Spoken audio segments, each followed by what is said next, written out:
Don't you dare ask us to cancel our plans again. We've had these Elton John tickets for months, my mother yelled, her voice echoing through my hospital room. I sat there, stunned, clutching my phone with trembling hands. It was Christmas Eve at Las Vegas Medical Center. Just me, my 2-year-old twins Ethan and Emily playing quietly in the corner, and a nurse named Valerie checking my vitals. The pain in my abdomen was excruciating, like someone was twisting a knife inside me, but the look of indifference on my mother's face through the video call hurt even more. My name is Natasha Wilson. I'm 33 years old, and for as long as I can remember, I've been the afterthought in my own family. My younger sister Jessica, the golden child, could do no wrong in my parents' eyes. Meanwhile, I couldn't even get them to watch their only grandchildren while I underwent emergency surgery for complications related to my husband's death 6 months ago. The doctors had found internal bleeding that required immediate attention, but all my parents cared about was their concert tickets and celebrating Christmas Eve with Jessica. When I finally asked for their help after exhausting all other options, my dad's response cut deeper than any surgical tool could. You're becoming a real nuisance and burden, Natasha.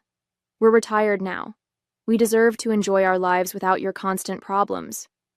I've been supporting my parents financially since they took early retirement 3 years ago. Every month, without fail, I sent them $2,500 to help with their mortgage and expenses, even after James died. I did it out of love and duty, believing family should support each other. How foolish I was.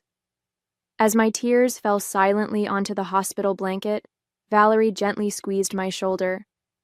My friend Olivia is a professional nanny who specializes in childhood trauma. Let me call her for you, she offered, her kindness a stark contrast to my parents' callousness. The twins were still too young to understand what was happening. They'd already lost their father to a car accident. Now they might lose me too if the surgery went wrong. The thought terrified me, but not as much as leaving them with people who saw them as burdens. In that moment, with pain shooting through my body and disappointment crushing my heart, I made my decision. Yes, please call her, I told Valerie. And with those words, I began cutting the poisonous ties to the people who had raised me, but never truly loved me. As I hung up the phone, a wave of memories washed over me. My childhood had been filled with moments of being overlooked, while Jessica received all the attention. When I graduated college with honors, my parents barely acknowledged it because Jessica had been cast in a local commercial that same weekend. When I married James, they complained about the wedding venue being too far from their home. Even when the twins were born, they visited only once, claiming the babies were too fussy for their liking. James had been my rock through it all. He understood the pain of family disappointment, having been estranged from his own father for years. We'll build our own family, he would say, one that knows how to love. And we did, creating a warm home filled with laughter and acceptance. But 6 months ago, a drunk driver stole him away, leaving me to raise our children alone while battling depression and grief. Despite my loss, I continued supporting my parents. I even increased the monthly amount when they mentioned struggling with inflation. I wanted to be better than them, to show that family should stand by each other no matter what. The irony was crushing. Here I was, bleeding internally, possibly dying, and they couldn't miss one concert to care for my children. Valerie returned with news that her friend Olivia would arrive within the hour. She's amazing with kids, Valerie assured me. She used to work with trauma victims at the children's hospital before becoming a private nanny. How much will this cost? I asked, worry creeping into my voice. Medical bills were already piling up since James's insurance coverage had limitations. Don't worry about that now, Valerie said. Let's focus on getting you ready for surgery. But I was worried. I thought about the $2,500 I was scheduled to transfer to my parents next week. Money that could now help pay for childcare instead. The thought sparked something inside me, a flame of self-preservation that had been extinguished years ago. When Olivia arrived, she was everything Valerie had promised, kind, professional, and immediately connecting with the twins. As hospital staff prepared me for surgery, I made a decision. Could you bring me my phone one more time? I asked Valerie. With shaking hands, I sent 2 messages. The first was to my bank, canceling all future automatic transfers to my parents' account. The second was to my parents. I will no longer be providing financial support. My children and I deserve better than being your afterthoughts. Don't contact me again. As they wheeled me toward the operating room, I felt something unexpected through the pain and fear: freedom. The surgery was successful, but left me weaker than anticipated. I spent 5 days in the hospital, drifting in and out of consciousness, grateful for Olivia, who had gone above and beyond by staying with the twins in my hospital room during the days and taking them to my apartment at night. During one of my more lucid moments, I noticed my phone blinking with notifications: 27 missed calls and numerous text messages from my parents and Jessica. Most of the messages followed a predictable pattern: confusion, then anger, then desperate pleas about their mortgage payment. Not once did they ask how my surgery went or if the twins were okay. The final message from my father was particularly telling. "You can't just cut us off like this. We've planned a cruise next month and the tickets are non-refundable." My sister's messages were different. She seemed genuinely confused. "Mom and Dad just told me you were having some minor procedure. What's going on? Why are they freaking out about money?" It dawned on me that my parents had lied to Jessica about the severity of my situation to justify their choice of concert over grandchildren. I decided to tell her the truth, sending her the full story while still groggy from medication. Her response came quickly. "Oh my God, Natasha. I had no idea it was an emergency surgery. They told me you were just being dramatic about a routine checkup. I would have watched the twins if I'd known. I'm so sorry." I believed her. Jessica wasn't cruel. She had just been raised in an environment where she was taught that her needs came first. Perhaps this revelation would help her see our parents for who they truly were. By the time I was discharged, I had made several decisions. First, I hired Olivia part-time to help with the twins during my recovery. Second, I contacted a lawyer to draft a will designating a trusted friend as the twins' guardian should anything happen to me, certainly not my parents. Third, I blocked my parents' numbers, allowing only Jessica limited contact as I assessed her sincerity. The financial implications of my decision were significant. The $2,500 monthly payment I'd been making to my parents represented nearly a third of my income as a graphic designer. Without that burden, I could actually afford proper childcare and maybe even start rebuilding the emergency fund that had been depleted after James's death. That night, as I lay in my own bed with the twins sleeping in their room across the hall, I felt a complex mix of emotions. There was guilt, the ingrained feeling that I was somehow wrong for putting myself and my children first. There was fear about managing recovery while caring for 2 toddlers, but there was also an unfamiliar sense of self-respect taking root. My phone pinged with a text from Jessica. "I just had a huge fight with Mom and Dad about how they treated you. I'm staying at a hotel tonight. Can we talk tomorrow?" Maybe I wasn't completely alone after all. 2 weeks after my surgery, I was slowly regaining my strength. The incision site still throbbed painfully when I moved too quickly, but I was managing better each day. Olivia had been a godsend, arriving each morning to help with the twins while I worked from home. My graphic design clients had been surprisingly understanding about my limited availability, and I was grateful for the remote work that allowed me to stay close to my children. Jessica had visited twice, bringing healthy meals and spending time with the twins. Our conversations were cautious at first, but eventually she opened up about her own experiences with our parents. "They always made it seem like you were choosing to distance yourself from the family," she admitted one evening as we watched the twins play. "I never realized they were pushing you away." I was beginning to see a new side to my sister, one that had been hidden beneath years of our parents' manipulation. While I wasn't ready to completely trust her yet, I appreciated her efforts. Then came the knock at the door I had been half expecting. Through the peephole, I saw my parents standing in the hallway. My mother was clutching her designer purse nervously, while my father stood with his arms crossed, familiar impatience etched on his face. I hesitated, heart pounding, before opening the door just enough to speak through the gap. "What do you want?" I asked, my voice steadier than I expected. Natasha, darling, we've been so worried, my mother began, her sugary tone immediately raising my defenses. You haven't been answering our calls, and we needed to make sure you and the twins were all right. We're fine, I replied flatly. Now, if that's all... It's not all, my father interrupted, pushing slightly against the door. We need to discuss this ridiculous financial situation. The bank called about our mortgage payment, and we had to dip into our cruise savings to cover it. The audacity was breathtaking. No questions about my recovery, no concern for their grandchildren, just demands about money. I told you I'm cutting financial ties, I said. I meant it. But sweetie, my mother pleaded, her voice rising an octave, we've come to depend on that money. Your father and I adjusted our lifestyle based on your commitment to help us. My commitment? I echoed in disbelief. I've been sending money out of guilt and obligation while you couldn't even watch your grandchildren during my emergency surgery. My father's face darkened. That's not fair, Natasha. We had plans. Plans more important than my children's safety, more important than my life, I replied, anger rising. Do you know what the doctors said? There was a chance I might not survive that surgery.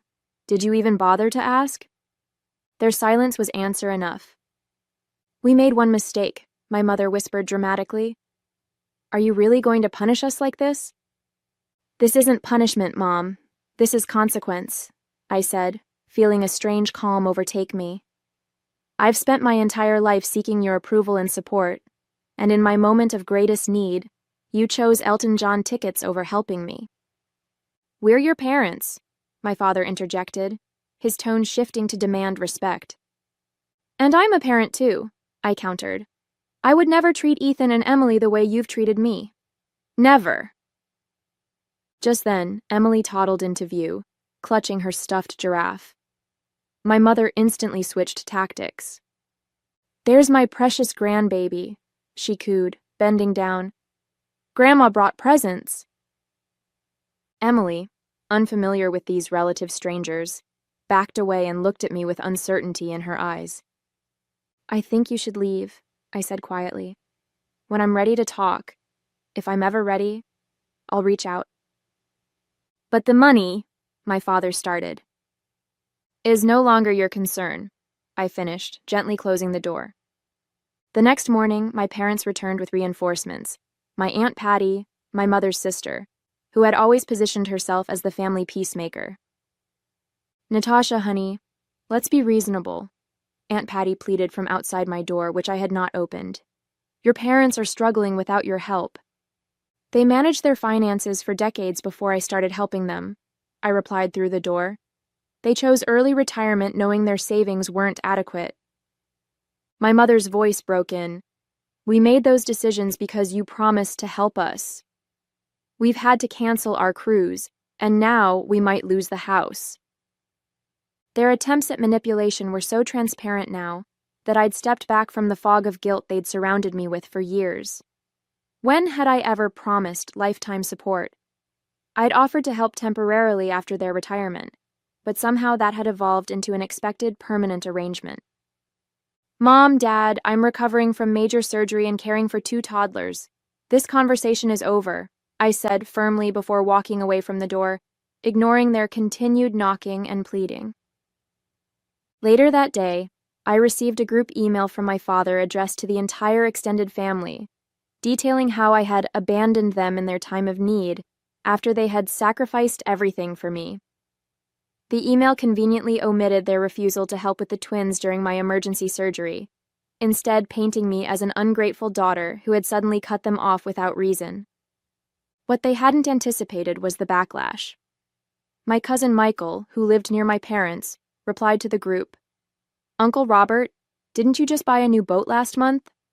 And Aunt Diana, wasn't that a new diamond tennis bracelet you were showing off at Thanksgiving? Other family members chimed in, many privately messaging me to ask for the full story. Even Aunt Patty called me directly after learning the truth. I had no idea about your surgery, she admitted. They told me you were just being dramatic about some routine procedure and using it to punish them financially. Meanwhile, Jessica had fully taken my side after witnessing our parents' behavior firsthand. She helped me craft a single, factual response to the family email thread, simply stating, "I recently underwent emergency surgery with a significant risk of complications. My parents refused to watch my children during this time because they had concert tickets. I am now focusing on my recovery and caring for my twins without additional stress." The support that followed was overwhelming. Cousin Michael's wife dropped off home-cooked meals. A second cousin I barely knew offered her services as a part-time babysitter free of charge. Jessica started spending weekends at my apartment, getting to know her niece and nephew while helping me recuperate. Most surprisingly, Valerie from the hospital connected me with a support group for young widowed parents. Their first meeting was held via Zoom so I could participate from home, and for the first time since James died, I felt truly understood by people who had walked my path. My parents' financial situation, meanwhile, deteriorated quickly. They had indeed been living beyond their means, counting on my monthly contributions to maintain their lifestyle of travel and luxury purchases. Jessica discovered they had taken a second mortgage on their house a year ago to buy their boat, assuming I would continue subsidizing their primary mortgage indefinitely. "They've been lying to everyone," Jessica said, shocked after helping them review their finances at their request. "They're not destitute, they're just overspent. They'd be fine if they sold the boat and vacation timeshare." Their increasingly desperate voicemails and texts continued, but with each passing day, their hold on me weakened. I was building something new from the ashes of their betrayal, a genuine support network based on mutual care rather than obligation. 1 month after my surgery, a major unexpected twist occurred. My parents received a foreclosure notice. Jessica called to inform me, her voice a mix of concern and exasperation. "They're in complete panic mode," she explained. "The bank is giving them 60 days to catch up on payments or they'll lose the house." "What about their retirement funds?" I asked, bouncing Emily on my knee while Ethan napped. "Mostly depleted. They spent a chunk on that boat, then invested the rest in some scheme Dad's golf buddy recommended. They lost almost everything," Jessica sighed. "I'm not saying you should help them, Natasha. I just thought you should know." Later that evening, I received desperate texts from both parents, now abandoning all pretense of concern for my well-being and openly begging for money. My mother's message was particularly revealing. "We never thought you'd actually cut us off. We assumed you were just angry and would start sending money again after a week or two." Their assumption that my boundaries weren't real infuriated me. All those years of putting their needs before mine, of accepting their mistreatment, they had never respected me at all. Meanwhile, my own life was transforming in unexpected ways. The support group had become a lifeline, connecting me with other parents facing similar challenges. Through them, I met Diana, a real estate agent whose husband had died of cancer 2 years earlier, leaving her with a 3-year-old son. She helped me consider options I hadn't thought possible, like selling my too-small apartment and using the equity to move to a more affordable neighborhood with better childcare options. I'd also started a small side business designing memorial websites, inspired by the one I'd created for James. Several members of my support group had commissioned sites, and word was spreading. For the first time since becoming a widow, I felt a sense of purpose beyond mere survival. The contrast between my growth and my parents' collapse became even more apparent when they showed up unannounced at my apartment again, this time with a detailed spreadsheet of their debts. "We need $14,000 to catch up on the mortgage and avoid foreclosure," my father explained, his usual authoritative tone now tinged with desperation. I invited them in, not out of obligation, but because I was curious to hear their perspective now that they were truly facing consequences. "What about selling the boat?" I asked, gesturing for them to sit at my small dining table. "We'd take a loss," my father protested. "And the timeshare?" "We've tried, but the market is terrible," my mother added quickly. "Besides, those are our retirement luxuries." I almost laughed at the absurdity. Luxuries you can't afford. "We could afford them with your help," my father countered, his tone hardening. "It's the least you could do after everything we've done for you." What exactly have you done for me? I asked quietly, the question hanging in the air like a challenge. The twins chose that moment to toddle into the room, Ethan clutching his favorite truck and Emily babbling happily. My parents' expressions softened instantly. There are our precious babies, my mother cooed, reaching for Emily, who promptly hid behind my legs. They don't know you, I stated simply. You've seen them, 3 times in their lives? You chose not to be involved? That's not fair, my father protested. We're busy people. Too busy for your only grandchildren. Too busy to help your daughter through emergency surgery, but not too busy to ask for money, I observed. I think that says everything about your priorities. My mother's face crumpled. Whether from genuine emotion or calculated manipulation, I couldn't tell anymore. Without your help, we'll lose everything, she whispered. I lost my husband, I replied, my voice steady. My children lost their father. We survived. You'll survive too. 3 months after my surgery, my parents faced the inevitable. They were forced to sell their house to avoid foreclosure. Jessica kept me updated on their situation, though I maintained my distance. They had managed to find a modest condo, significantly downsizing from their 4,000-square-foot lakefront property. My father had reluctantly sold his boat at a loss, and they had finally unloaded the timeshare for a fraction of what they'd paid. They're actually blaming you for their financial problems in front of everyone, Jessica informed me during one of her weekly visits. It's bizarre to watch. They tell anyone who'll listen that you abandoned them after promising lifelong support. Let them talk, I replied, feeling surprisingly unbothered. The truth speaks for itself. And it did. My extended family had largely rallied around me after learning the full story. Even my father's sister, who had always taken his side in family disputes, called to express her support after hearing about their refusal to help during my surgery. Meanwhile, my own situation had improved dramatically. Diana from my support group had helped me find and purchase a small 3-bedroom house in a family-friendly neighborhood. The mortgage payments were actually less than my apartment rent had been, and the twins had a backyard to play in for the first time in their lives. My side business designing memorial websites had grown enough that I could reduce my graphic design clients and focus on work that felt meaningful. Olivia still helped with childcare 3 days a week, but I'd adjusted my schedule to maximize time with Ethan and Emily. Most importantly, I'd found a community.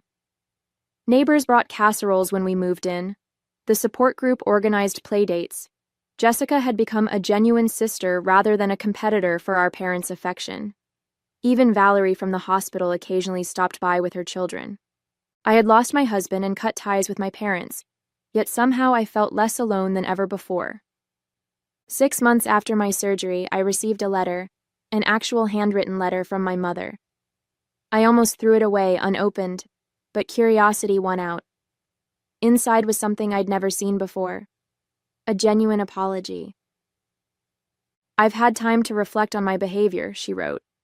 Watching you build a life without our help has forced me to confront some painful truths about myself as a mother. I was jealous of your independence, your resilience. I resented that you didn't seem to need me the way I needed my own mother. But now I see that you did need me, just not in the ways I wanted to be needed. When you asked us to care for the twins during your surgery, you were reaching out and we failed you completely. I'm deeply sorry. The letter continued, explaining how they had completely restructured their finances. My father had taken a part-time job at a local hardware store. They had sold most of their luxury items and were living modestly for the first time in decades. She didn't ask for money or even forgiveness, just acknowledgement of her apology. I showed the letter to Jessica, who was skeptical. They've been talking about writing to you for weeks. Dad was against it at first, but I think he's starting to see things differently too, especially after his heart scare last month. Heart scare? I asked, concerned despite myself. Just high blood pressure and chest pains, but it scared him.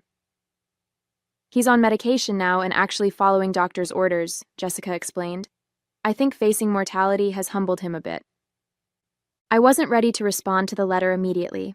I needed time to process my feelings. Was this genuine remorse or another manipulation tactic? Had they truly changed, or were they simply adapting their strategy? That night, I looked at old family photos for the first time since cutting ties. Behind the smiling faces, I saw patterns I'd been blind to before. My parents had always been performers, playing the role of perfect parents while serving their own needs first. A year after my surgery, I finally agreed to meet my parents at a neutral location, a quiet cafe near my new home. When they arrived, I barely recognized them. My father seemed smaller somehow, his confident posture replaced by a humbler demeanor. My mother's designer clothes had been exchanged for simple, practical attire. The twins were with Jessica for the afternoon. I wasn't ready for a family reunion just yet. We sat in awkward silence until my father did something unprecedented. He cried. "I've been a terrible father," he admitted, his voice breaking, "and an even worse grandfather. I don't expect your forgiveness, but I want you to know that I see it now. How selfish we've been." My mother reached across the table, not quite touching my hand, but gesturing toward it. "We've spent months in family therapy," she explained. "It was Jessica's idea, and we resisted at first, but it's been transformative. I didn't rush to forgive them or make promises I couldn't keep. Instead, I shared pictures of the twins and told them about our new life. They listened without interrupting, without making it about themselves, perhaps for the first time ever. As we parted, my father asked quietly, "Would it be possible someday to know our grandchildren?" I considered this carefully before answering. "That depends on your actions, not your words. If you're genuinely committed to change, we can start with short, supervised visits.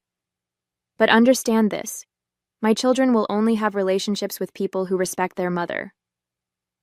Walking away from that meeting, I felt neither the crushing weight of obligation nor the burning resentment that had defined our relationship for so long. Instead, I felt something new, the calm assurance of a woman who knew her worth, who had created boundaries and would enforce them without apology. Whether my parents could truly change remained to be seen, but I had already transformed, from a daughter desperate for approval into a mother fierce in her protection and clear in her expectations.